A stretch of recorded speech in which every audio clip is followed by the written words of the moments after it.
खासकर जैसे बताया जा रहा है कि यहाँ पर हमारे अनुज कुमार जी और उनके परिवार की तरफ से उनके सुपुत्र की स्मृति में ये पारक सिद्धांत का आश्रम निर्माण हो रहा है। और ये निर्माण समझ लीजिए एक बीज बोना है, एक बीज बोना है कि यहाँ पर एक केंद्र बनाया जा रहा है। यहाँ से हजारों लोगों के जीवन में खुशियाँ आनी हैं, हजारों लोगों के जीवन में परिवर्तन आना है। जैसे कोई भी कार्य जब शुरू होता है तो बहुत छोटे रूप में होता है। बीज आप देखे हैं, जैसे एक बरगद का बीज है, वो बीज जब आप देखें तो बहुत बहुत ही सूक्ष्म रूप में है। एक व्यक्ति है जो उसको देखता है तो उसको एक बीज के रूप में देखता है, लेकिन एक दार्शनिक व्यक्ति जब देखता है, एक चिंतक व्यक्ति जब देखता है, एक विश्लेषक व्यक्ति देखता है तो उस बीज को बीज के रूप में नहीं देखता है, उस बीज के अंदर छिपे हुए वृक्ष को देखता है, उस बीज के अंदर की अनंत संभावनाओं को देखता है, उस बीज के अंदर के विशाल वृक्ष को देखता है कि वो वृक्ष जब बड़ा हो जाएगा, वृक्ष बड़ा हो करके वहाँ पर कितने जीव निवास करेंगे, कितने लोगों को सुकून मिलेगा, कितने लोगों को शांति मिलेगी, कितने लोगों को आनंद मिलेगा, उस वृक्ष को देख पाता है। सदगुरु कबीर साहब जी के मूल ग्रंथ का नाम है बीजक। बीजक का मूल तात्पर्य ही है कि बीज के अंदर के वृक्ष को समझ पाना। सदगुरु कबीर साहब ने जो देखा और समाज में जो लाने की बात, जितना प्रयास सदगुरु कबीर साहब जी ने कहा, सदगुरु कबीर साहब के पहले भी लोगों ने बात रखा है। सदगुरु कबीर साहब ने जितना स्पष्ट, जितना सैद्धांतिक और जितना खुल करके बात कहा, शायद इस दुनिया में किसी ने नहीं कहा, और निडर होकर के कहा। सदगुरु कबीर साहब के समय की जो बात है, उस समय मुगलों का शासन था और छुआछूत, जातिवाद और ब्राह्मणवाद, और साथ साथ में नारियों को शास्त्र वेद आदि पढ़ने का अधिकार नहीं था। उस समय सदगुरु कबीर साहब इनकलाब करते हैं और सबको जगाते हैं। सदगुरु कबीर साहब जी का जो चिंतन दर्शन है वो अलौकिक है।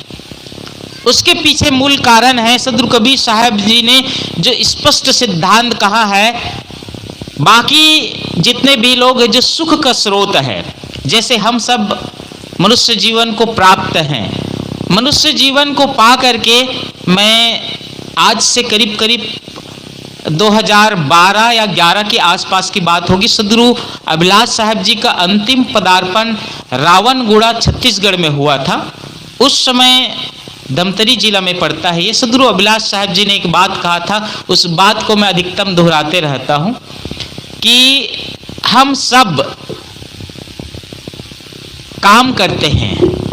काम किस लिए करते हैं? आप लोग काम किस लिए करते हैं? चाहे कोई नौकरी करते हो, व्यवसाय करते हो, मजदूरी करते हो या कोई भी कार्य करते हो, काम किस लिए करते हैं? थोड़ी देर सोच लेते हैं। खाने पीने की व्यवस्था के लिए, ठीक है।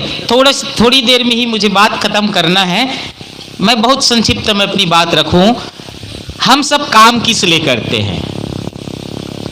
खाने पीने की व्यवस्था के लिए। खाते किस लिए हैं?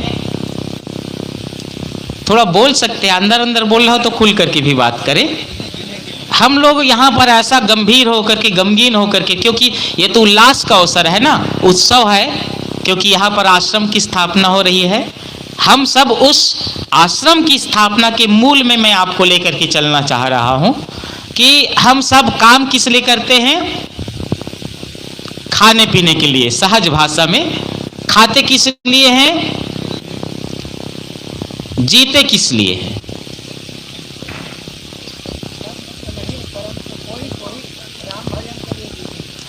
सोच लीजिए, कल इस बात को आप लोग बताना, याद करके आना या मंथन करो कि सच में इस बात को, एक होता है कि सहज भाव से हम सोचें कि अभी हमारे भक्त जी ने कहा कि राम भजन के लिए, लेकिन सच बात तो यह है कि हम सब सुबह होता है, उठते हैं, और उठने के बाद में सुबह की शुरुआत होती है तो हम उठ करके मुंह धोते हैं, फ्रेश होते हैं, किसके लिए? शरीर के लिए। उसके बाद में स्नान करते हैं, किसके लिए? शरीर के लिए। स्नान करने के बाद में नाश्ता करते हैं, किसके लिए? शरीर के लिए। उसके बाद में आप काम में निकल जाते हैं, कोई भी काम में निकलते हैं। किस काम में जाते हैं, किस लिए? ताकि उससे कुछ धन आए, किसके लिए? शरीर के लिए। उसके बाद में फिर काम करके आ करके दोपहर को भोजन करते हैं, आप ब्रेकफास्ट करते हैं। तो आपकी ब्रेकफास्ट नहीं, क्या बोलेंगे उसको हम लोग? लंच करते हैं हम लोग। लंच करते हैं किसके लिए? शरीर के लिए। शाम तक आप लौट करके पुनः काम से आते हैं ड्यूटी करके, और शाम को अच्छी चाय चाहिए, किसके लिए? शरीर के लिए। थोड़ा टहलने के लिए निकलते हैं, व्यायाम करते हैं, टहलते हैं, घूमते हैं, किसके लिए? शरीर के लिए। रात को बढ़िया बढ़िया भोजन चाहिए, किसके लिए? और उसके बाद में 8 घंटे का नींद चाहिए नरम नरम बिस्तर में, किसके लिए? इस बीच में सुबह से लेकर के इस रात और 24 घंटे के वक्त में आप ये बताएं कि आप शरीर से क्या बाहर निकल पाए हैं।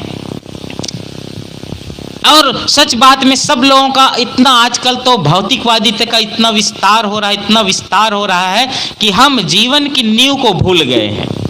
जीवन की नींव क्या है? वही है कि हम जीते क्यों हैं, इस बात को समझने की आवश्यकता है। हम काम करते हैं खाने के लिए। सच तो अच्छा है कि लोग अगर खाने के लिए ही काम करते हैं, खाने पीने के लिए व्यवस्था के लिए काम करते हैं, तो कोई आदमी ऐसे ही गलत ढंग से धन का अर्जन नहीं करेगा। अगर उस सिद्धांतों को समझ ले कि हम केवल जीवन निर्वाह के लिए अर्थात खाने पीने के लिए मेहनत करते हैं, खाने पीने की व्यवस्था के लिए, फिर धन की दौड़। एक डॉक्टर है उत्तर प्रदेश में, रविंद्रनाथ जी, उन्होंने बहुत एक छोटी सी सूक्ति लिखा है। उन्होंने कहा है कि अगर मनुष्य जीवन को पा करके, इस अमूल्य जीवन को, शास्त्रों ने इस मानव जीवन की बहुत महिमा गाई है, लेकिन इस मानव जीवन को, मनुष्य जीवन को पा करके अगर मनुष्य इस अमूल्य जीवन को पाकर के अपने वक्त को केवल अगर धन उपार्जन में लगा देता है, तो इस अमूल्य जीवन को भिक्षा पात्र से ज्यादा कुछ बना नहीं पाया है। सबको जानते हैं कि इस दुनिया से जाना है, और सब लोग जब मुर्दा लाश को निकालते हैं और सब लेकर के चलते हैं, उस समय सब चल रहे होते हैं और सबके मुख से एक आवाज निकलती है कि राम नाम, और सबका यही, लेकिन सबको पता है। और उसके बाद शमशान घाट में जाते हैं और कुछ लोग तो बीड़ी भी बांटते, वहां पर मैंने देखा है। एक को जलाने की तैयारी है और दूसरा अपना सुलगा करके इधर से जला रहा है। तो जीवन के सच बात ये सब क्यों होती है, क्यों त्रुटि होती है? इसके पीछे मूल कारण में है कि हम सब अपने जीवन के मूल को नहीं समझते हैं, नींव को नहीं समझते हैं, बीज के अंदर के वृक्ष को देख नहीं पाते हैं।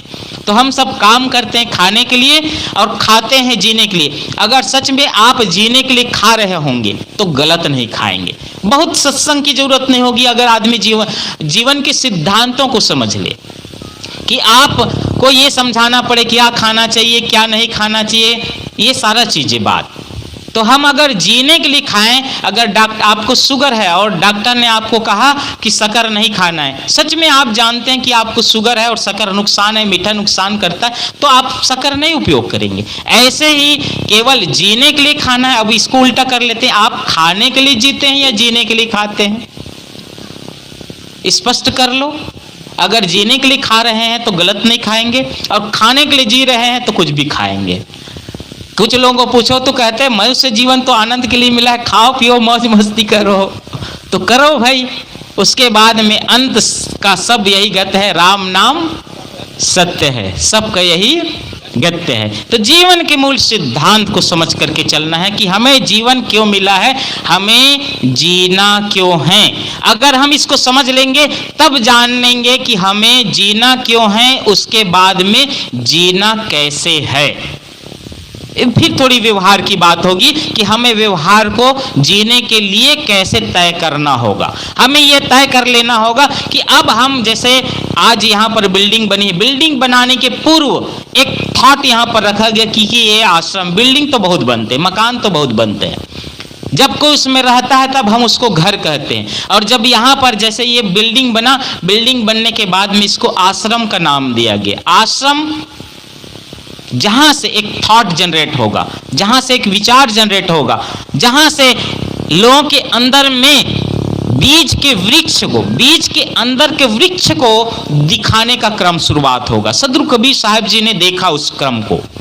घूंघट के पट खोल रहे तो को पिया मिलेंगे, मोको कहां ढूंढे बंदे मैं तो तेरे पास में। इस सिद्धांत को समझ लेंगे। और यहां पर एकदम स्पष्ट सिद्धांत है, आप किसी धर्म, जाति, संप्रदाय या अन्य चीजों की विवेचना करें, बहुत अलग बात होगी।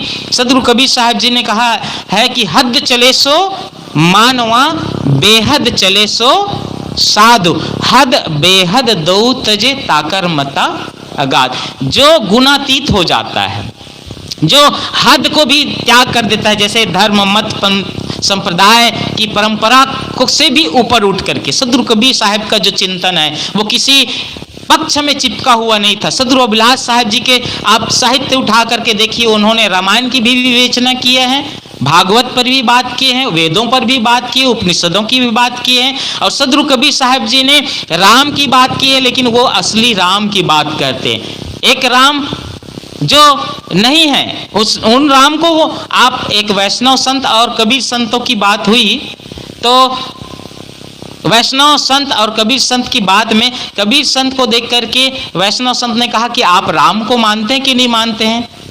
उन्होंने कहा कि आप राम को मानते हैं? कि हाँ, राम को मानते हैं। अच्छा, एक बात बताइए कि आप राम के, दशरथ के जो पुत्र है राम, उसके शरीर को राम मानते हैं या उनके अंदर जो विराजमान आत्मा है, परमात्मा है, उसको राम मानते? कहे मैं उस राम को मानता हूं जो उनके अंदर में विराजमान है। शरीर तो मिट गया है, जो मिट गया है उसको माना गया तो मिट चुका है, लेकिन उसके अंदर के जो आत्मा है, तो कबीर संत ने कहा कि मैं भी उसी राम को मानता हूं, ये कबीर का राम है।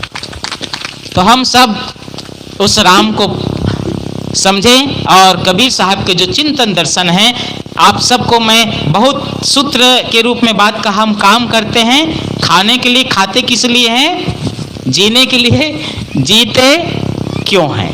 इस बात को आप लोग जरूर समझें। जीना क्यों है, फिर जीना कैसे है, और उसके बाद में फिर विचार का क्रम चलेगा कि मन, कर्म, जैसे अभी आपने सुना कि जैसा हम विचार रखते हैं, फिर वो बिंदु का विस्तार होगा कि हम मूल में पहुंचेंगे। एक साधे सब साधिया, सब साधे एक जाए, जैसा सींचे मूल को फूले फले अघाए।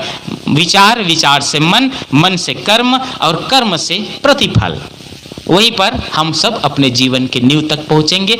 और इस क्रम को पहुंचाने के लिए कोरबा, बिलासपुर, जांजगीर चांपा को पूरा क्षेत्र मंथन करने में हमारी सबसे ज्यादा भूमिका निभाने वाले, और मैं समझता हूं कि पारक सिद्धांत का बीज बो करके उसको वृक्ष के रूप में पल्लवित करने में हमारे महान संत पूज्य श्री साहेब जी का सबसे बड़ा योगदान है। मैं उनको सादर नमन करते हुए और संतों को नमन करते हुए, आप सबके भीतर बैठे हुए आत्मदेव को नमन करते हुए अपनी बात को विराम देता हूं। साहेब बंदगी साहेब।